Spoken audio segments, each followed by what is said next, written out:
Hello writers, in this episode of Peek and Critique, I'll be taking a look at a prose sample that uses rhyme.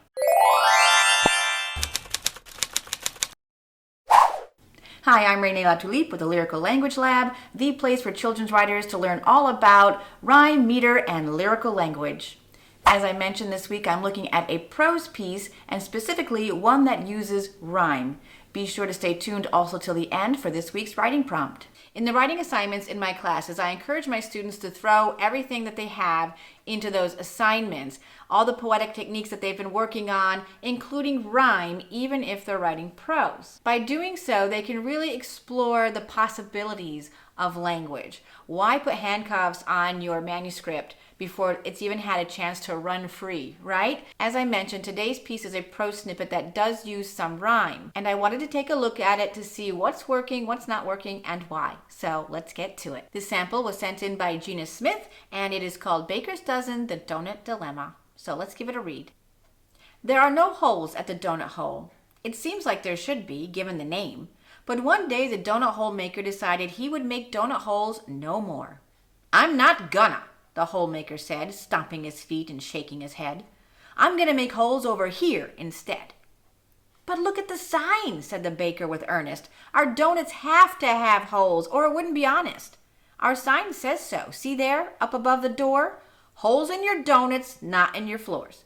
We need to have holes, not over there, over here.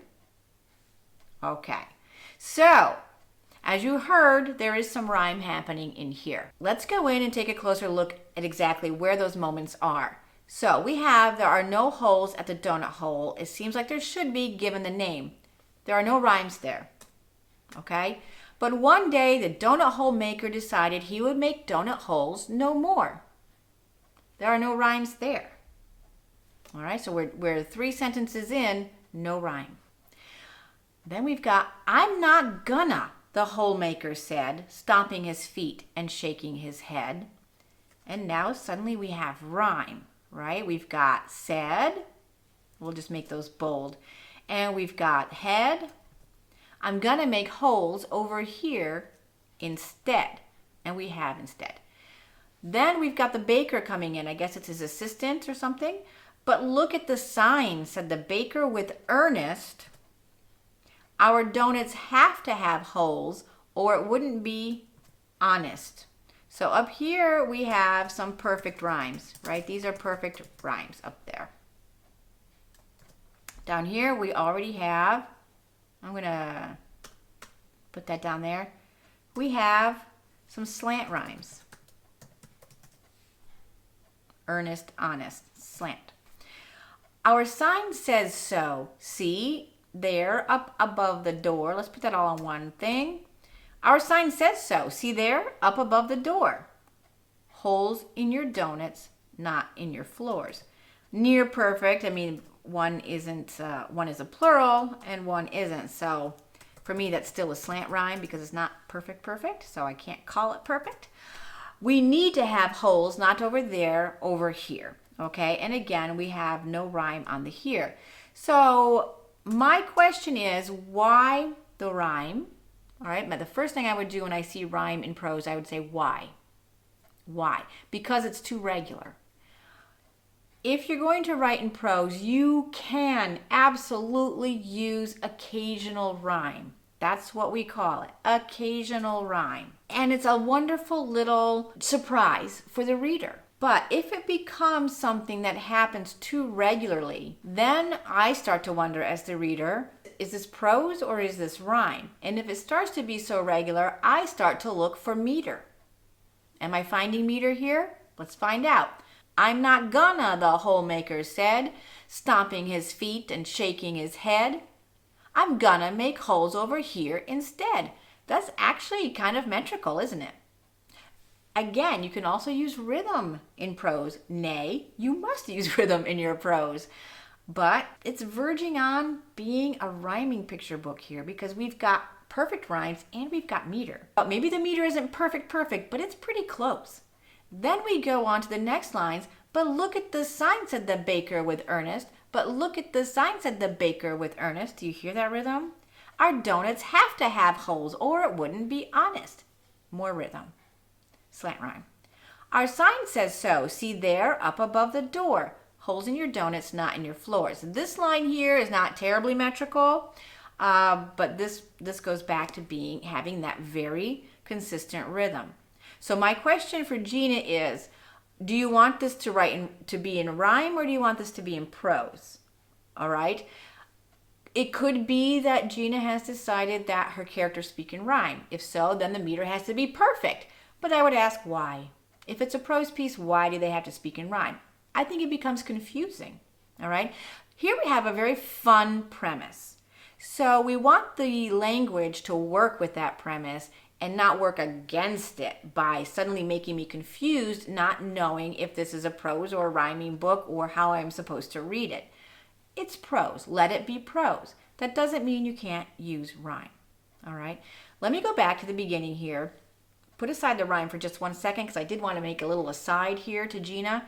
For me, your story starts on this sentence. All right, without the but. One day, the donut hole maker decided he would make donut holes no more. Boom, I'm in the story. Up here is expository. There are no holes in the donut hole. It seems like there should be, given the name. Doesn't matter. You have a beautiful illustration with your place of business there. You've got the bakery, the donut hole. And then your first line is, one day the donut hole maker decided he would make donut holes no more. I've already got a problem. I've got, a setting. I've got this, this bakery. We don't need that exposition. Let the illustrator deal with that. Okay? So I just wanted to throw that out there for you. I would just get rid of it.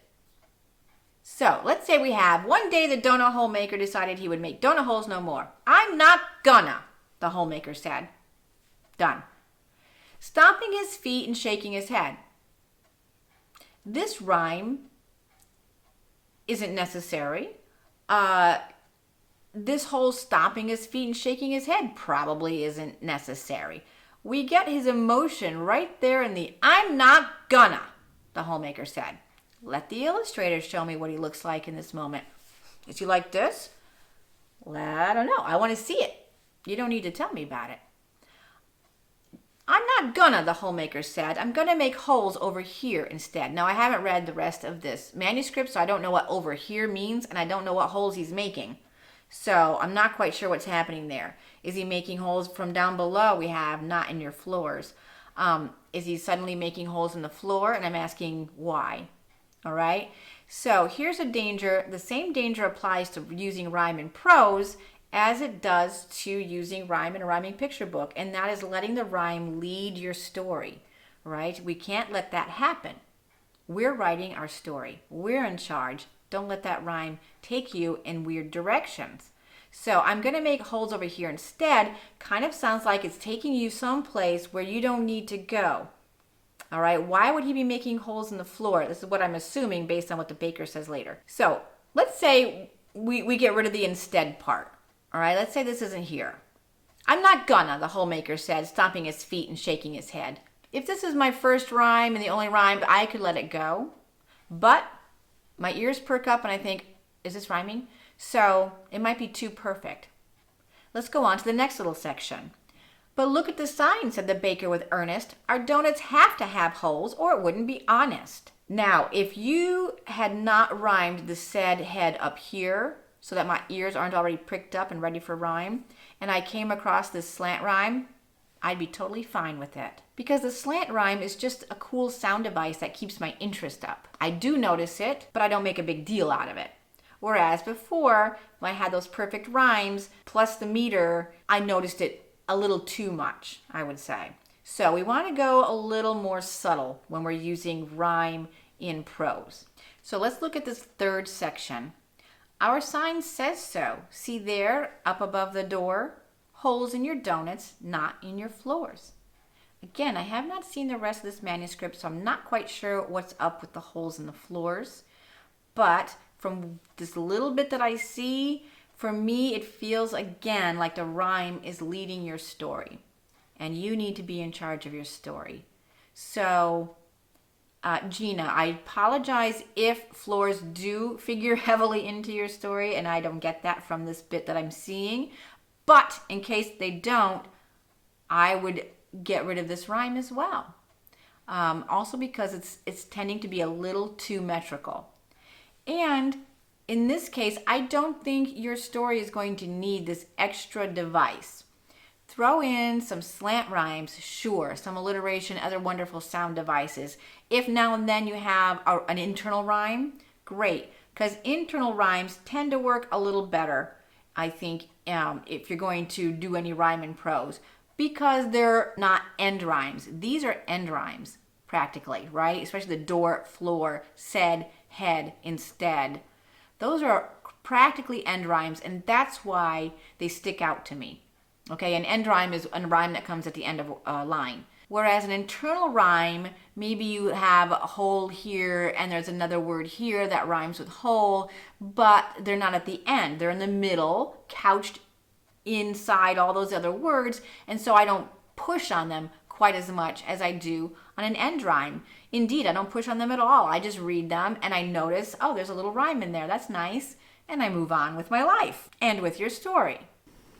So Gina, my first suggestion to you would be to revise this, taking out the rhyme completely and focusing on that story. You have two potentially very humorous characters here. The donut hole maker, and of course the premise of the donut hole maker in itself is silly. The donut hole maker is in a fit of pique, also funny. And you've got the baker who is frustrated and trying to calm down the diva that is the donut hole maker. So focus on developing those two amusing characters and not letting the rhyme run the show. Once you have your story in a really solid place, that's when I would go back and do a word analysis and look for those moments where you can add your bells and whistles and sparkly things. So a quick rundown on using rhyme in prose. Avoid sentences that are overly metrical. Avoid being overly regular with the rhymes. Related to that, avoid end rhyme in favor of occasional internal rhyme. And make use of slant rhyme. And that leads us to this week's writing prompt. You guessed it, it's prose. The assignment is to write a prose dialogue in which you incorporate slant rhyme and/or occasional internal rhyme. In a future video, I'll be talking all about how to use various poetic techniques to make your prose more musical. In the meantime, if you'd like to submit to Peek and Critique, you'll find a link to do just that down in the description below. And if you're new here and find this content helpful, please do hit that subscribe button and the little notification bell to be sure you don't miss any other videos. And we'll see you here next week.